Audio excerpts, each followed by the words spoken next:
সকাল সকাল উঠে আজকে চলে আসলাম বাগানে। আজকে একটু কুয়াশা কম, কিন্তু কালকে অনেক কুয়াশা করছিল।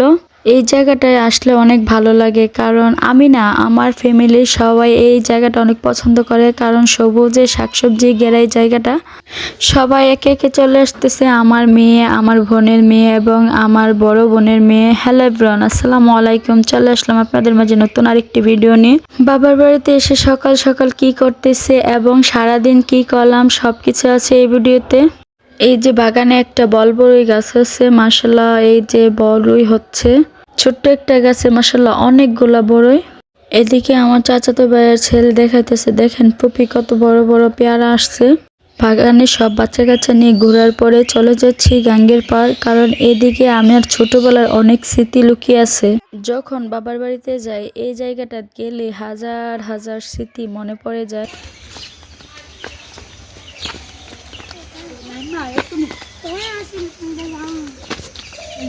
আজকে সকাল 7টা বাজে যে রোদ উঠছে, বোঝা যাচ্ছে যে এখন বাজে বেলা 9টা, কিন্তু না, এখন বাজে প্রায় 7টা হবে। যাই হোক, এই যে কচুরা ফেনাগুলো দেখতেছেন, আমরা যে সময় ছোট ছিলাম ওই সময় এত ফেনা ছিল না, আরো কম ফেনা ছিল, এবং এইগুলা শুকায় গেলে আমরা খেলাধুলা করতাম।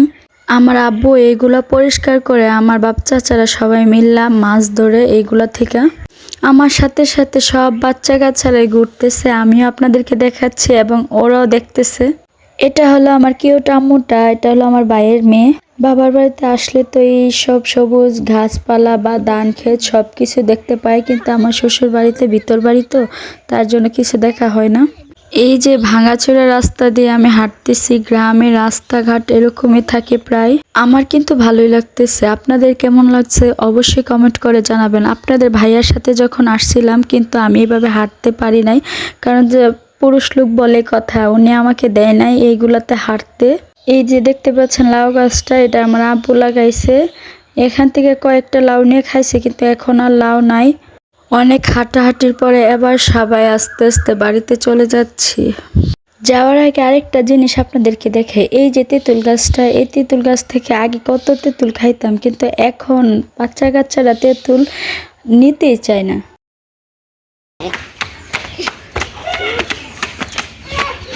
সারা দেশ ঘুরে আইসা আমার ভাইয়ের ছেলে বলতেছে যে ফুপি আসেন আমার কবুতরগুলো দেখে যান। এই যে আমার সাথে সব পাবলিকগুলো এসে পড়লো। এই যে দেখেন আর কবুতরগুলো, মাশাল্লাহ মাশাল্লাহ বলতে কে বলবেন না।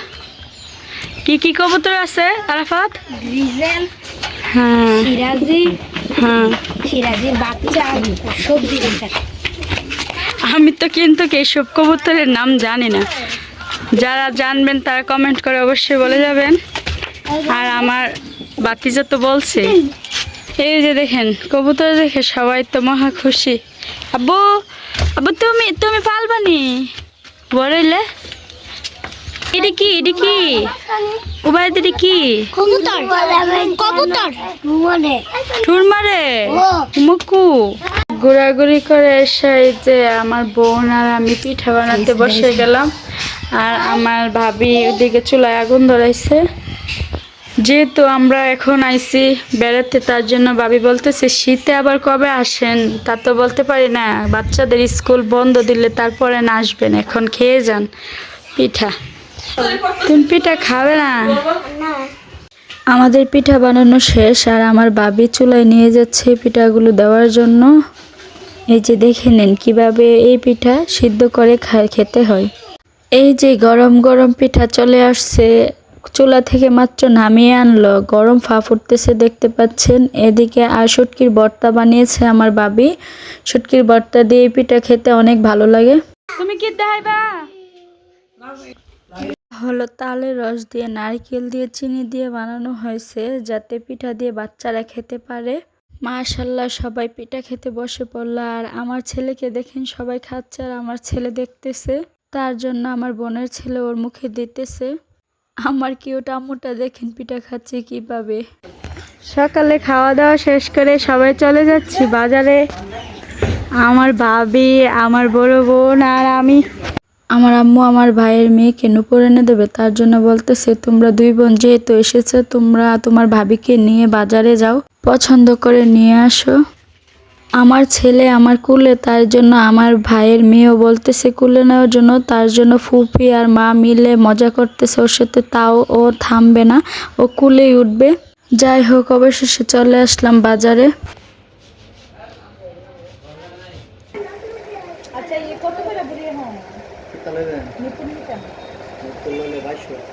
আমার বাস থেকে পরিয়ে দেখানো হচ্ছে কোনটি ওর পারফেক্ট লাগে। এদিকে মেয়ের জন্য নূপুর নিতে এসে মার আংটি পছন্দ হয়ে গেল এবং গলার সেট পছন্দ হয়ে গেল, এইগুলো দেখতেছে। ওইগুলা অনেক বড় হয়ে গেছে, তার জন্য আঙ্কেলকে বলা হয়েছে ছোট চেয়ে একজন নূপুর দেওয়ার জন্য। আঙ্কেল খুঁজে নিতেছে। আংটির ডিজাইনগুলো মোটামুটি সুন্দর, কিন্তু আমার কাছে এতটা ভালো লাগে নাই। অবশেষে যেটার জন্য এসেছি নূপুর নেওয়া হলো আমার ভাতিজির জন্য। এখানে পরিয়ে নিতেছে, বাচ্চা মানুষ বায়না করতেছে ও পরে ফেলবে এখানে।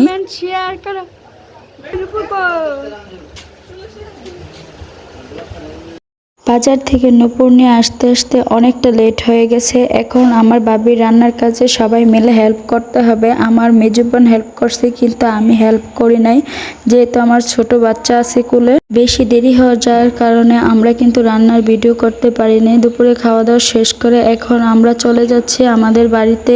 বিদায় জিনিসটা আসলে অনেক কষ্ট। স্বামীকে বিদায় দেওয়া হোক বা বাবার বাড়ি হোক, সবটাই কষ্ট। আমরা যখনই বাবার বাড়ি থেকে চলে যাওয়ার সময় আমার আম্মু আমাদেরকে এগিয়ে দিয়ে যেত, কিন্তু এবার অসুস্থতার কারণে আমার আম্মু আসতে পারি নাই আমাদেরকে এগিয়ে দেওয়ার জন্য।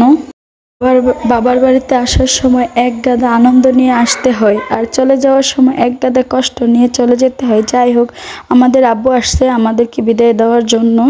বিদায়ের মধ্যে দিয়ে ভিডিওটি শেষ করব। যদি ভিডিওটি ভালো লাগে অবশ্যই চ্যানেলটি সাবস্ক্রাইব করে আমাদের পাশে থাকবেন। সবাই আমারও আমার পরিবারের জন্য দোয়া করবেন।